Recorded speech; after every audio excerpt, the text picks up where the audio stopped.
It was a warm evening in Rome, the kind that wraps the city in an amber glow, as I sat at my designated spot at my mother-in-law's birthday dinner. Suddenly, I realized my seat was missing. A quick glance around revealed a familiar scene. The table was set, the family was laughing, and my husband was seated comfortably, chuckling softly. "Oops," he said with a shrug, "guess we miscounted." His words, light and casual, seemed to echo in my ears, but my stomach tightened. I looked around at the gathered family, eyes bright with amusement, some amused, others dismissive, and I felt a strange calm settle over me. Without a word, I stood up. I caught the eye of the maitre d', calmly approached him, and with quiet resolve, cancelled the event entirely. I watched as the server's expression faltered, and I felt a shiver of satisfaction ripple through me. My face was composed, but inside, my heart was pounding fiercely, yet I refused to let it show. 30 minutes later, as the family realized the event was abruptly cancelled, venues, catering, everything, they looked as if they'd seen a ghost. Their faces turned ghostly white, and whispers erupted across the room. I heard someone gasp, but I held my ground, my voice steady as I turned and walked away from the table that had no seat for me. The humiliation burned like fire through my veins, but I refused to give them the satisfaction of seeing me break. As I stepped outside into the Roman night, I didn't shed a tear. Instead, an eerie calm washed over me. I pulled out my phone and opened the event management app one had built my career on. I had 30 minutes before they'd realize what I was doing, that I was canceling the entire event from afar. That was more than enough time. Before I pressed confirm, I took a deep breath and silently thanked myself. I wanted to remind everyone, myself, that my worth wasn't defined by their approval or their superficial celebrations. Sometimes, the most powerful moments come when we finally recognize our own strength. Let me introduce myself. My name is Anna Morgan. 5 years ago, I was just Anna Morgan, the founder of Elite Affairs, Boston's most sought-after event planning company. I had built my reputation from the ground up, working tirelessly through business school, creating flawless galas, corporate gatherings, and elegant society weddings. My fingerprints were everywhere in Boston's high society, and my reputation for discretion, attention to detail, and the impossible had made me the go-to planner among the city's elite. It was at a charity event for Boston Children's Hospital, organized by my company, that I first met Sean Caldwell. Tall, with perfectly coiffed dark hair and a smile that crinkled the corners of his eyes, Sean exuded confidence and ease. He was a man born into privilege, yet, there was something genuine in his interest in my work that drew me in. "You're the wizard behind this transformation," he said, gesturing to the ballroom of the Four Seasons. "My mother's trying to decide who to hire for her charity event next month. I think I just found her answer." That moment marked the beginning of a new chapter, one that would intertwine my life with the Caldwell families, Boston aristocracy with old money rooted in shipping and railroads. Their wealth didn't flaunt itself, it was in the subtle quality of everything they owned, in the way they navigated their world with effortless grace. Our romance blossomed 6 months after I began working for the family. Sean pursued me with the same determination he poured into his work at the family's investment firm. But beneath the surface, there were warning signs, glances exchanged with his mother, Eleanor, full of disapproval, casual comments about my humble beginnings, the surprise in people's voices when they learned I was dating a Caldwell. During our first dinner as a couple, Eleanor had said, "Self-made success is so American," her smile not quite reaching her eyes. I ignored these signs because I was falling in love with Sean. He seemed different, more open-minded, less concerned with lineage and status. When he proposed 11 months after our first date, I said yes, despite a nagging feeling that I was stepping into a world that might never truly accept me. Our wedding was the social event of the season. I poured my heart into planning it myself, unable to trust another with my own wedding. Eleanor had opinions about every detail. The venue wasn't traditional enough, the menu was too daring, the guest list was missing key social names. I compromised when I could but held firm where it mattered. Sean played the peacemaker, but I noticed he rarely contradicted his mother directly. After the wedding, the subtle undermining turned more systematic. Despite using my company for their events, the Caldwells constantly questioned my decisions, made last-minute changes, and took credit for my ideas. At family gatherings, my opinions were dismissed or ignored. Eleanor would pat my hand condescendingly and say, "Anna has such a good eye for these things," as if I was merely a charming hobbyist. Sean never defended me. He'd shrug and say, "That's just how she is," but inside, I knew it was more complicated. The years that followed were a slow erosion of confidence and belonging.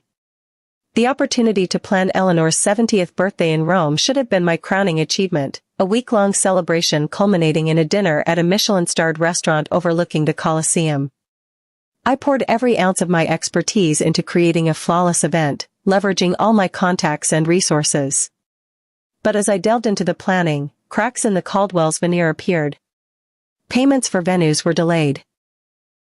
Vendors called asking about overdue invoices. When I brought this up with Sean, he brushed it off, claiming the family accountant was cautious with international transfers. Yet, I saw the bank statements left open on his laptop, investments gone awry, properties mortgaged to the limit, lines of credit maxed out. The Caldwell fortune was shrinking fast. I kept pushing forward, using my company's credit line to secure deposits, telling myself it was temporary. That Sean would explain everything once the celebration was over. I believed in him, in us. Then, the morning of our flight to Rome, everything changed. Sean was in the shower when his phone pinged. I usually respected his privacy, but something compelled me to glance at his screen. The message preview from Vanessa Hughes, his college girlfriend, was unmistakable. "Can't wait to see you in Rome. Have you told her yet?" My heart seized. Without thinking, I opened the message thread. My hands trembled as I read the words that confirmed what I'd feared, his past, his secrets, the life I was about to step into. That night in Rome, amid the grandeur and the looming shadow of betrayal, I chose myself. When I realized I was invisible to the family, I took back my power. I canceled the event, not out of spite, but as a declaration, I am enough. My worth isn't measured by their approval or their superficial celebrations.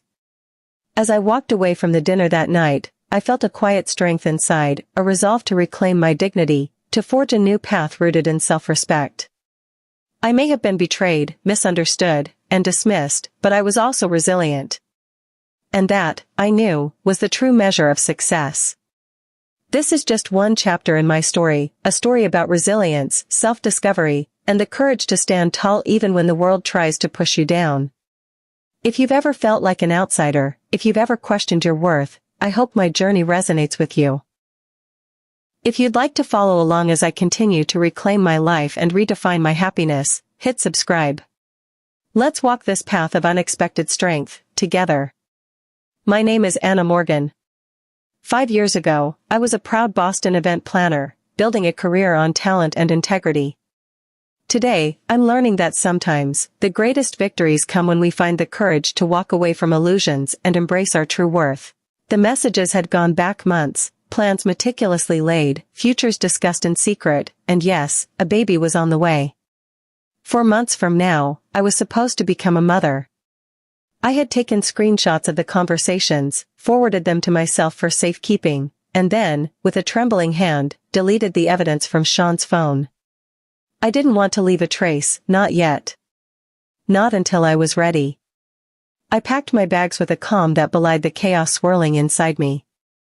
I plastered on a smile, the kind that hides pain, and boarded the flight to Rome, shaking with a mixture of resolve and dread, knowing full well what awaited me.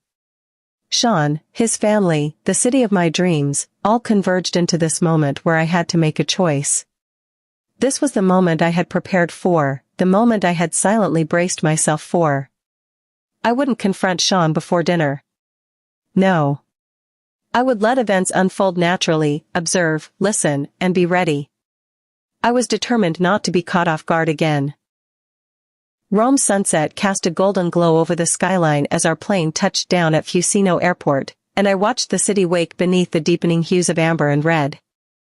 I had arranged for a private convoy, luxury black Mercedes waiting at the terminal to ferry the Caldwell entourage, Sean's parents, Eleanor and Richard, his sister Melissa with her husband Grant, his brother Thomas with his wife Claire, and their 2 sets of aunts and uncles. This was to be a majestic arrival, a display of wealth and power. But as the sleek vehicles pulled up, I saw Eleanor step off the plane, her face pinched with disapproval. "I thought I specified the hotel cars, Anna," she said, her tone clipped. "These seem rather generic." I bit my tongue, reminding myself of the countless times I'd endured her dismissiveness. "They're from Lux Transport," I offered, trying to keep my voice even. "They service most of the diplomats in Rome. It's reliable." But her eyes were already drifting elsewhere, her lips pressed into a thin line as she whispered something to Richard, their heads bent together in that conspiratorial way that always excluded me. I knew I was invisible to them in that moment. I clenched my fists, feeling a surge of quiet anger, but kept my face composed. The hotel, the De Russi, welcomed us with the lavishness I had meticulously arranged, *** champagne flowed in the private lounge, and bellhops whisked away our luggage.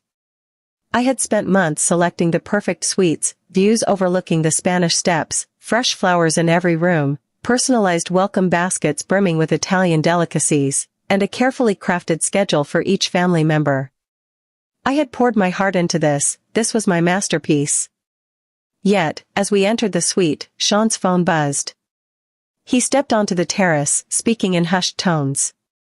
I asked, when he returned, "When do you think we'll be ready for dinner?" I inquired softly. "Just some investment issues," he replied, not meeting my eyes, brushing off concerns I hadn't voiced aloud. The first clear sign of my exclusion appeared at dinner, an event I'd personally planned at a charming trattoria in Trastevere. I had envisioned us sharing laughter, enjoying the authentic Italian atmosphere. Instead, the seating arrangement had been shifted at the last moment. I found myself isolated at the far end of the table, separated from Sean by his cousin and aunt. Inside jokes flew across the table, stories of past family trips to Italy I'd been deliberately excluded from. When I tried to join the conversation about the week's planned activities, Melissa interrupted with a dismissive smile. "Oh, Anna, we've actually decided to do some family shopping tomorrow instead of the Vatican tour." I blinked, caught off guard. "Family shopping?" "Yes," Eleanor said smoothly, as if discussing simple errands. "You know, just some tradition. We figured you might be bored. Why don't you use the time to check on the birthday arrangements? That's your expertise, after all." The pattern persisted over the next few days. I would find Sean already gone, leaving behind a hastily scribbled note about meeting his father for breakfast. The family would disappear for hours, their plans whispered in corners I wasn't allowed to join. I overheard snippets of conversations, secret exchanges, side glances, the subtle but deliberate efforts to keep me out of the loop. Then, the moment I dreaded arrived. I caught wind of a rearranged dinner reservation, mysteriously moved to accommodate old friends who'd just arrived in Rome. I watched as their eyes flicked my way, curious, assessing, like I was an outsider in my own life. On the third morning, opportunity presented itself. Sean hurried out to meet his brother, leaving his briefcase unattended. I discreetly opened it. Inside, I found the horrifying truth. Drafts of separation papers, prepared by the Caldwell family's attorney, dated 2 months earlier. I took screenshots, my hands trembling. There it was, a calculated plan for our divorce, designed to be announced at Eleanor's birthday dinner. A script, a premeditated public declaration, an orchestrated exit for Sean, framed as a mutual decision, but clearly meant to minimize social embarrassment for the Caldwells. I stared at the black and white images of plans, of a future I would never have. My heart shattered anew. Eleanor's birthday was supposed to be a celebration, but I knew it was also my funeral ***. I channeled my fury into methodical documentation. Every day, I found new evidence, bank statements showing massive withdrawals to offshore accounts, emails discussing liquidation of assets, handwritten notes from Eleanor to Sean. Once this unpleasantness with Anna is behind us, Vanessa will be welcomed back properly. I kept my mask in place, overseeing every detail of the birthday celebration, all while gathering digital breadcrumbs of the Caldwell's financial house of cards. When anyone asked why I seemed distracted, I blamed last-minute event details. But in truth, I was building my arsenal, my silent rebellion. The morning of Eleanor's birthday dawned bright and clear, ****. I woke early, slipping out of Sean's bed without disturbing him. My schedule was packed, an exclusive tour of the Borghese Gallery, lunch at a vineyard outside the city, and then back to the hotel to prepare for the grand dinner. As the event planner, I knew I had to arrive early, ensure everything was perfect. In the hotel's business center, I was printing final confirmations when I overheard Eleanor's voice from the adjacent concierge desk. Her tone was imperious, commanding. "There will be 12 seats, not 13, she instructed someone on the phone. "I don't care what the reservation says. The seating chart I sent is final. And no, my son's wife will not be attending the dinner. It's a family matter, you understand. No questions." My blood ran cold. The missing seat wasn't an oversight or last-minute change. It was the centerpiece of their plan, a cruel, calculated humiliation designed to make my exit look like my choice, rather than their orchestration. I closed my laptop, gathered my papers, and with measured steps, headed toward the elevator. Inside, I pulled out my phone and began making a call, my mind already racing, my heart pounding with a mixture of pain and resolve. This was the moment I had prepared for. I was ready. I arrived at Aroma Restaurant nearly an hour before the rest of the guests, as any dedicated event planner would. The rooftop venue offered a breathtaking, panoramic view of the Colosseum, its ancient stone walls glowing golden in the late afternoon sun. I moved deliberately around the terrace, inspecting every last detail, the hand-lettered place cards resting atop crisp white linens, the delicate arrangement of Eleanor's favorite white peonies and ivory roses, the crystal flutes of champagne chilling in a silver bucket. The 7-course tasting menu was confirmed, and the 3-tiered birthday cake stood like a silent promise of celebration, each layer a testament to Italian craftsmanship. "Is everything to your satisfaction, Senora Caldwell?" Marco, the maitre d', asked, wiping his hands on a pristine towel. "Perfect," I replied, though inside I felt a gentle flutter of nerves. I knew this would be the last event I'd ever planned for the Caldwells. Yet my professional pride demanded nothing less than absolute excellence. Back in my hotel room, I slipped into the midnight blue Valentino gown I'd bought specifically for this evening. Its fabric hugged me in just the right way, lending confidence to my shoulders. As I applied my makeup with steady hands, I studied my reflection. 5 years of striving and stretching to fit into their world had left its marks, not in scars of defeat, but in the quiet strength that now glimmered in my eyes. Downstairs in the lobby, the Caldwell family gathered, each of them draped in the latest couture. Eleanor appeared first in inventive Chanel, her diamond necklace catching the chandelier's glow. Sean followed close behind, razor-sharp in a tailored suit. His eyes flickered as he saw me, whether in surprise or calculation, I could not tell. "Anna, darling, you look lovely," Eleanor cooed, planting a perfumed kiss on my cheek. "Thank you," I said with a polite smile, though inside I braced myself. We were all waiting for the cars. The drive to the restaurant was short, filled with light chatter about activities they'd already shared without me. In the elevator to the rooftop, Sean placed his hand at the small of my back, a gesture once intimate, now feeling staged for the benefit of the attendant. When the doors slid open, the terrace glimmered under the first stars. Lanterns hung from wrought iron arches, casting warm pools of light on the polished marble floor. Beyond us, the Colosseum loomed, majestic and eternal, a silent witness to empires rising and falling. Eleanor entered, greeted by enthusiastic applause from the waiting family. They moved as if choreographed, Richard tucking his tie, Melissa smoothing her skirt, Thomas adjusting his cufflinks.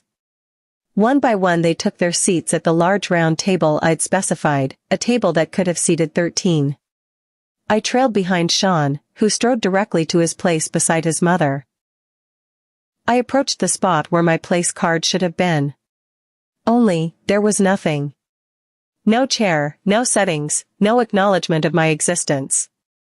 A hush fell over me. The table's gleaming surface reflected their curious faces, all avoiding my eyes. Marco and his staff exchanged uneasy glances, but remained silent. "Is something wrong?" Eleanor's voice rang out, innocent and loud. "There seems to be a mistake." My voice was steadier than I felt inside. "My place setting is missing." They all reacted exactly as they had planned, furrowed brows, half-sympathetic glances, the practiced pause before a casual explanation. "That's odd," Melissa murmured, leaning forward. "Did we miscount?" Richard cleared his throat. "Perhaps a miscommunication with the restaurant?" Sean's laugh was soft, as if sharing an inside joke. "Oops, guess we miscounted." The family laughed along, gentle amusement in their eyes. In that moment, the entire tableau snapped into perfect clarity. The careful orchestration, the public stage set for my humiliation, the way they'd planned to write me off as the unstable wife who couldn't stand the grandeur of Caldwell life.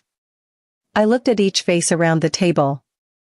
Eleanor beamed, triumphant behind her birthday smile. Richard's discomfort flickered and faded.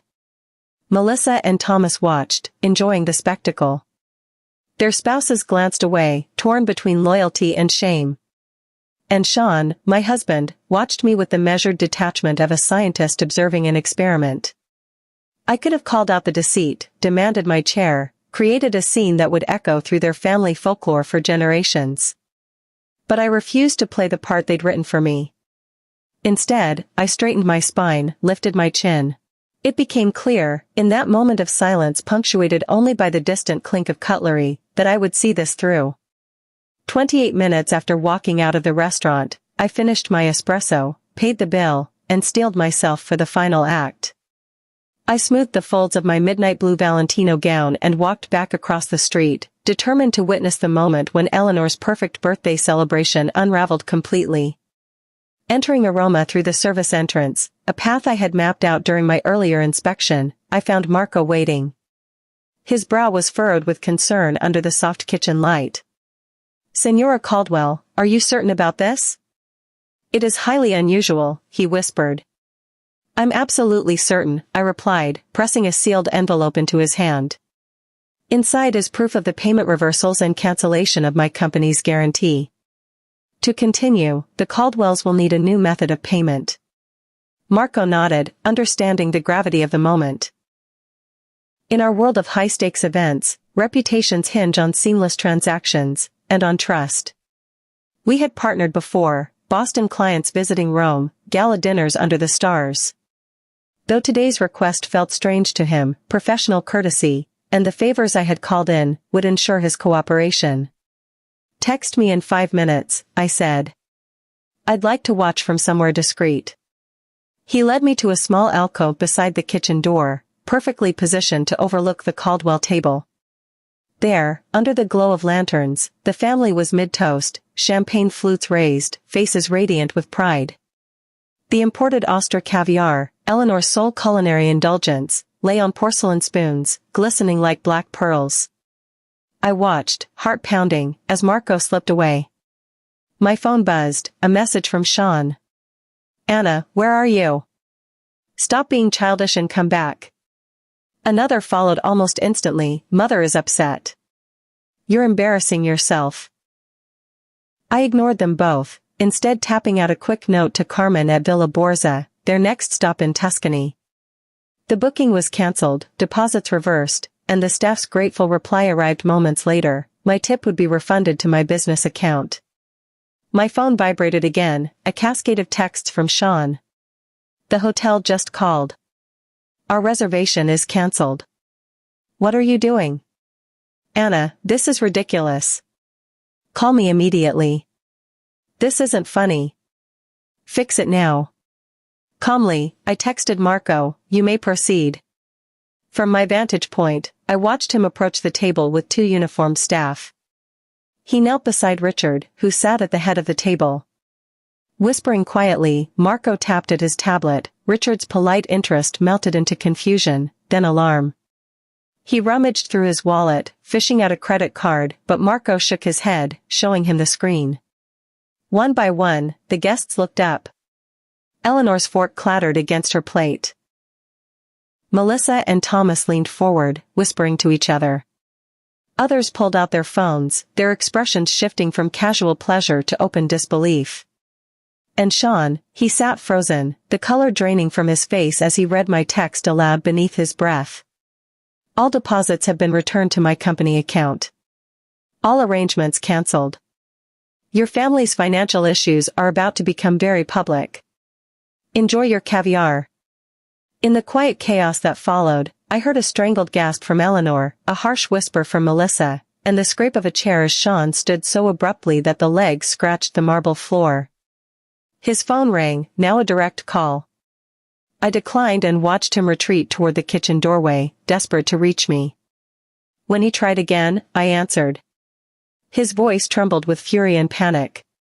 "What the hell do you think you're doing?" he hissed. "Seems I'm not family," I repeated, my voice steady. "So I'm not responsible for your celebrations. Do you know how humiliating this is? For my mother, for all of us?" "I know exactly how humiliating," I said. "That's why I did it." His tone softened, desperation creeping in. "We need to talk. I can explain about Vanessa, about everything." "The problem," I replied, "is that I've seen the financial statements. I've seen the emails. I know the Caldwell empire is crumbling, and that you've been hiding assets offshore. I know about the text messages from Vanessa. I know exactly what you planned tonight." A sharp intake of breath confirmed my suspicions. He had never imagined I would discover, and act on, every secret. I watched, heart pounding, as the restaurant manager, now backed by 2 staff, addressed the entire table. A hush fell over the other diners, everyone stared. Eleanor's regal posture trembled. Melissa's hand flew to her diamond necklace, clutching it like a lifeline. Thomas's phone screen glowed as he tried to verify Marco's announcement.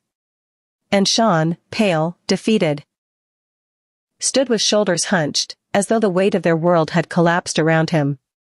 Sean's voice crackled through the line. "Anna, please." "I understand perfectly," I said, stepping out of the alcove. Every eye turned to me, angry, fearful, disbelieving. Eleanor rose, eyes blazing. "How dare you ruin my birthday," she shouted. I offered a small, serene smile. "I learned from the best, Eleanor." Her expression faltered. In that moment, I saw the true cost of their cruelty, not mine, but theirs. For I had traded their illusions of control for something far more precious, my own freedom, my own power, and the knowledge that, at last, I belonged to myself. I stepped away from the table, the soft click of my heels against the marble floor sounding impossibly loud in my ears. 12 pairs of eyes, some blazing with anger, others clouded with fear, followed my every move. Eleanor rose to her full height, her voice trembling with fury. "How dare you ruin my birthday," she spat, her diamonds catching the lantern light like flashing warning signs. I paused, feeling a strange calm settle over me. My chest rose and fell with measured breaths as I met her gaze. "I learned from the best, Eleanor," I said softly. "Isn't this exactly what you planned for me? A public humiliation, an orchestrated exit? The only difference is, I changed the ending." Richard bristled beside her. "This is outrageous, you had no right." "I had every right," I replied. Every contract, every reservation, every arrangement was under my name or my company's name. I simply adjusted the plans. Melissa's lips curled in contempt. "You'll regret this. When Sean divorces you, you'll get nothing." "That's where you're wrong," I said, turning my attention to Sean. "I have copies of everything, the offshore accounts, the hidden assets, the fraudulent business dealings. I'm sure the press will find it all fascinating." Their faces drained of color as the weight of my words sank in. In that moment, I felt no triumph, only a profound sense of liberation. I stepped out of the restaurant for the last time, leaving behind a family in crisis, their meticulously crafted facade crumbling in real time. The next morning, I boarded a direct flight to Boston, upgrading myself to first class with points I'd earned planning previous Caldwell vacations. From my window seat, I watched Italy fade beneath me, and behind me, I left a storm. Overnight, word had traveled through Rome's hospitality network that the Caldwell's American credit had collapsed. By the time I landed, vendors were demanding upfront payments. The family had resorted to using Eleanor's vintage Bulgari bracelet as collateral for dinner, hardly the way the illustrious American family was expected to behave. My phone buzzed with messages, some threatening legal action, others pleading for mercy. During my layover in London, I sipped Earl Grey in the British Airways lounge while reading their frantic texts. Richard, this is actionable. Our lawyers will be in touch. Melissa, you've made a terrible mistake. Thomas, do you really think you can humiliate our family without consequences? Eleanor, I always knew you were common. This proves it. Sean, first, Dad had a heart episode, was that your intent? Then the Prescotts and Whitmores saw everything. The hotel demands payment for the entire week. And, please, Anna, I need to talk. I forwarded all the financial documents I'd collected to my lawyer with strict instructions, hold until needed. If the Caldwells pursued litigation, I would be ready. Back in Boston, I returned to the brownstone I once shared with Sean. I hired movers to pack only what was unquestionably mine, my clothes, the jewelry I'd bought with my own money, my collection of first editions, and the handful of artworks I'd acquired before our marriage. Wedding gifts and jointly purchased items were left behind, tokens of a life I was determined to leave in the past.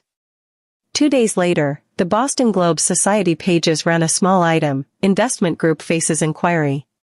Beneath the headline, the article noted financial irregularities and an investigation by the Securities Exchange Commission. It wasn't front-page news, but in Boston's tight-knit social circles, it was lightning in a teacup. A week later, Sean appeared at my apartment unannounced. His once polished facade was gone, replaced by genuine desperation. He looked at me with hollow eyes. "You need to come home," he pleaded. I opened the door wider and motioned him inside. "This has gone far enough," he said, dropping his voice. "It's not a negotiation tactic. The SEC is investigating father's accounts, 2 board members have resigned, mother had to cancel her charity gala, 3 major donors pulled out." "That sounds like the Caldwell family's problem," I replied, folding my arms. "If I go down, you go down with me," he countered. "We're still married, your debts are my debts." I allowed myself a small, sad smile. "Not when I have proof you deliberately excluded me from every financial decision, hid assets to defraud me in divorce proceedings, and lied about your affair." Sean sank onto my couch, face in his hands. "I never wanted it to end like this," he murmured. "What did you want?" I asked, sitting across from him. He looked up, eyes red-rimmed. I thought you understood. I loved you once. But I was too afraid of my family to be honest." "Then why marry me?" I said quietly. "To use my skills as an event planner, to manage your social calendar, then discard me when I wasn't useful?" He closed his eyes. "It wasn't like that at first. I don't want your money, Sean. I want my freedom. I want the truth acknowledged." He stood, defeated. "Name your price," he whispered. "Sign an NDA, hand over the documents, anything." I stood as well, my resolve firm. "I don't want your money. The documents stay with my lawyer. The divorce terms are simple, I walk away with what's mine, you with what's yours, and Vanessa and the baby." His voice was barely audible. "That's between you and your conscience." I watched him leave, the rain tapping against my window in steady rhythm. Outside, the world moved on, unaware of the Caldwells' unraveling.